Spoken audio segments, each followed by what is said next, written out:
So far, we've seen the use of the Fiori for Web pattern applied to transactions, but we can also apply it to objects of web panel type. Let's see a couple of examples. First, we want a web panel with the Fiori design that shows the grouped information of all customers, each one with its set of sales orders. We go to Genexus, and in our knowledge base, we create a web panel named Customers and Orders.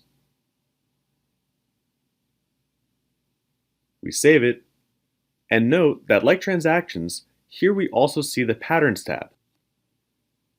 In this case, we choose an empty instance with only the title.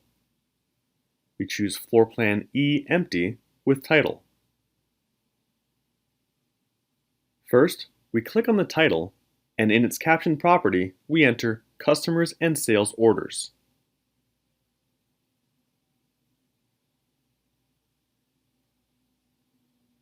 Now, in the Table Content node, we remove the error viewer and add a freestyle grid. With a right click, we add the attributes we want to see. In this case, customer name and customer address.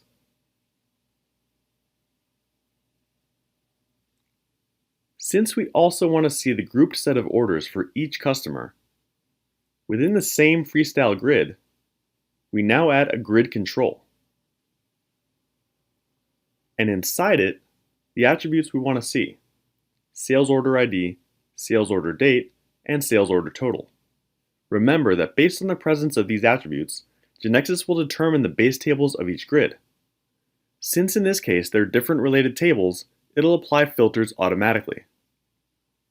Therefore, for each customer, it'll show its set of sales orders. We need to include this web panel in the Launchpad and in the Master Page menu. We enable the corresponding properties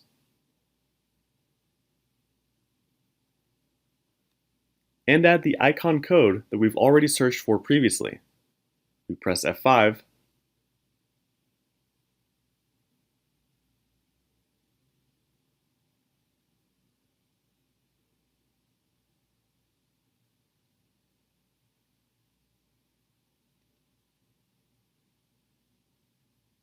Okay, let's see another example. We'll create a web panel without a base table that shows all customers, each one with the total sum of their sales orders and the number of sales orders. To do so, we create a new web panel, this time named Customers General Information. We save it and go to the Patterns tab to initialize it this time as List Report. We've applied this floor plan before to a transaction.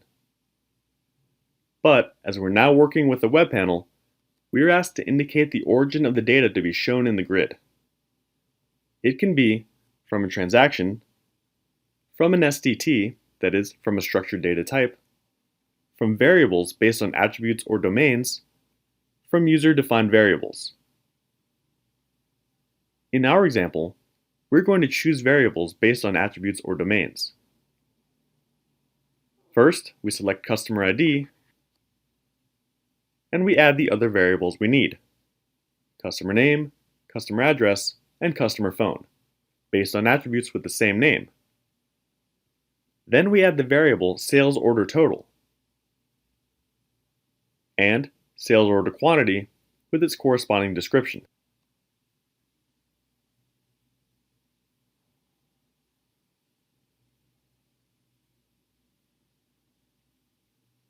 Since we want to have a web panel that shows information, we'll remove the insert, update, and delete actions.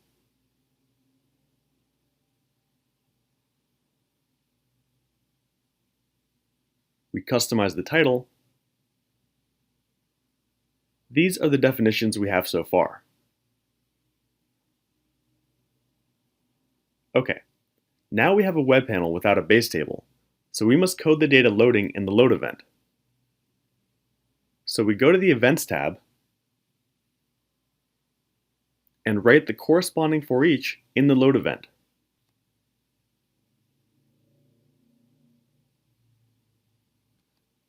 We save and briefly look at the generated form.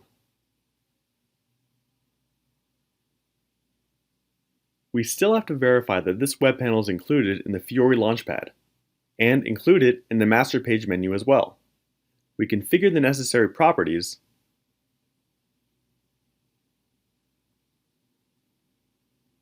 and add the code of an icon that we've previously looked for. And now we press F5 to see it running.